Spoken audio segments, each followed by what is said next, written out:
जय श्री बद्री गणेश।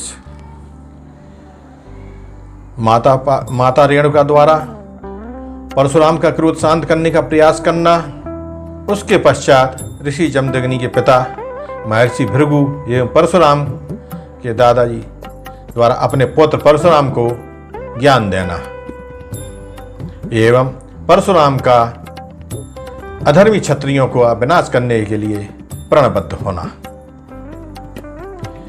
परशुराम के हृदय में प्रतिशोध की भावना जाग उठी। वे बोले, परंतु माता, इन अधर्मी क्षत्रियों को जब तक दंड नहीं मिलेगा तब तक इसी प्रकार अत्याचार करते रहेंगे।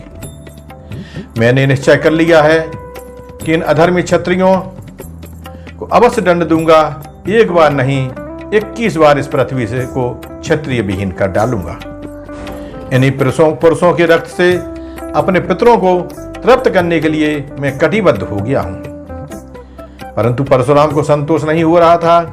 वे पितृ वियोग में अत्यंत शोकाकुल थे। माता एवं आश्रम वासियों के समझाने का उन पर कोई प्रभाव नहीं पड़ रहा था। वे कह रहे थे, माता, जो पुत्र पिता की हत्यार को समर्थ होकर भी नहीं मारता वह घोर नरक में पड़ता है। शास्त्रों में 11 प्रकार के पापियों की चर्चा करते हुए उन्हें घोर नरकों का अधिकारी बताया है।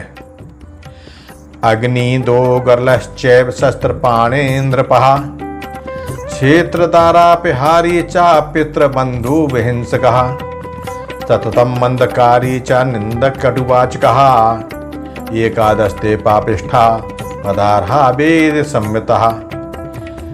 आग लगाने वाला, विष देने वाला, शस्त्र हाथ में धारण करके धन हरने वाला, खेत का हरण करने वाला, इस स्त्री का अपहरण करने वाला, पिता का हत्यारा, भाई का हत्यारा, निरंतर बुरे कार्य करने वाला, पर निंदक और कटु वचन बोलने वाला, इन 11 प्रकार के पापियों को वेदों ने भी वध के योग्य माना है।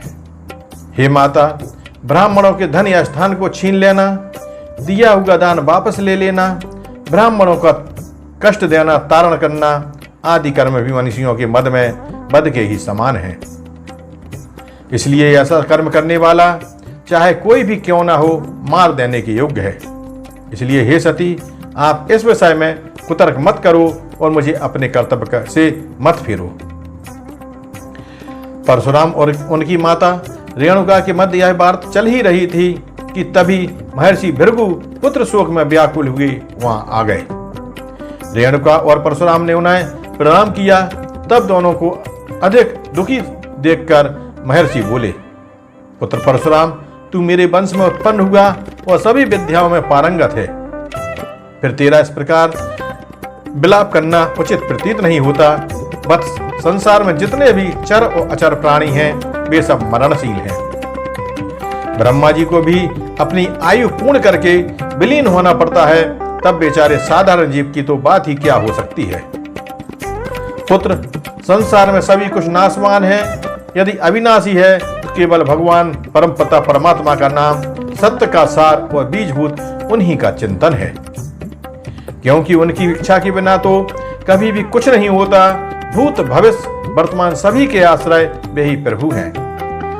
फिर तुम यह भी जानते हो कि जो भविष्य में होने वाला है उसे कोई भी नहीं मिटा सकता, वह तो होकर ही रहता है। इसलिए भवितव्य ही सत्य है, वही ईश्वर की इच्छा के रूप में स्थित रहता है। बस सत्य का निवारण करने में कोई समर्थ नहीं है।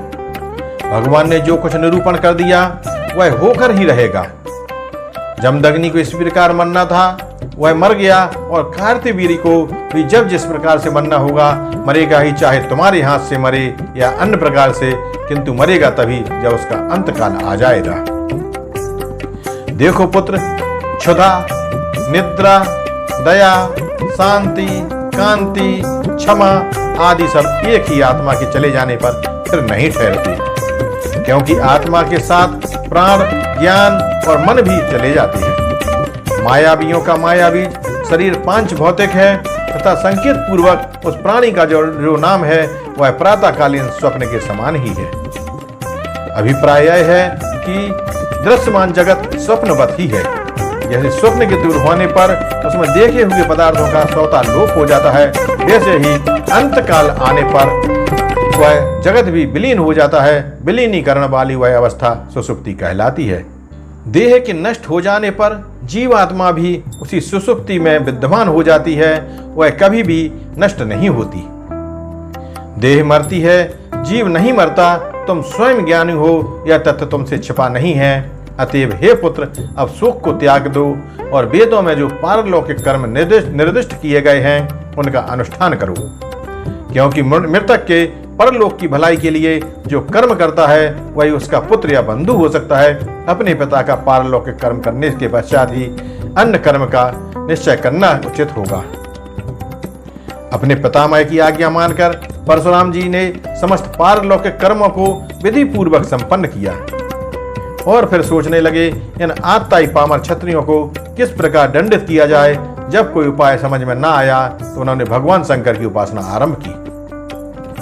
भगवान शंकर शीघ्र ही प्रसन्न हो जाते हैं। यह तथ्य संसार भर में प्रसिद्ध है। परशुराम जी कोई घोर तपस्या से संतुष्ट होकर उन्होंने इन्हें दर्शन दिया और बोले, मुनि कुमार, मैं तुम्हारी उपासना से प्रसन्न हूं। बोलो क्या चाहते हो, जो इच्छा हो वही मांग लो। परशुराम ने भगवान आशुतोष को सम्मुख देखकर दंडवत प्रणाम किया और फिर हाथ जोड़कर बोले, हे प्रभु, आप प्रसन्न हैं तो मेरे पिता के बधिक को परास्त करने का उपाय बताइए। हे नाथ, मैंने इस पृथ्वी को 21 बार क्षत्रिय विहीन करने का प्रण किया है, उसे पूर्ण कीजिए। शिव जी बोले, बस तुम्हारी प्रतिज्ञा पूर्ण होगी। यह भगवान श्री हरि का मंत्र और कवच है, इसका अनुष्ठान कर लो तो शीघ्र ही सिद्धि प्राप्त हो जाएगी। परशुराम जी ने मंत्र और कवच प्राप्त कर शिव जी को पुनः प्रणाम किया और जब वे अंतर ध्यान हो गए तब समतल एवं सुखद स्थान देखकर, उनकी पुण्यतिथि देखकर नर्मदा तट पर स्थित होकर अनुष्ठान करने लगे। अनुष्ठान की पूर्ति पर हवन एवं ब्राह्मण भोजन कराकर निश्चित हुए। फिर दूसरे दिन प्रातः काल आवश्यक कर्म करके परशुराम जी ने महर्षि भृगु आदि गुरुजनों और हितैषियों से विचार विमर्श करके निश्चय किया कि राजा कार्तवीर के पास दूत भेजा जाए जो उसे युद्ध का निमंत्रण दे। तदुपरांत एक मुनि को दूत बनाकर वहां भेज दिया गया। तो आगे की कथा में दूत का राजा कार्तवीर की सभा में पहुंचना एवं कार्तवीर को उनकी पत्नी के द्वारा समझाया जाना। जय श्री बद्री गणेश।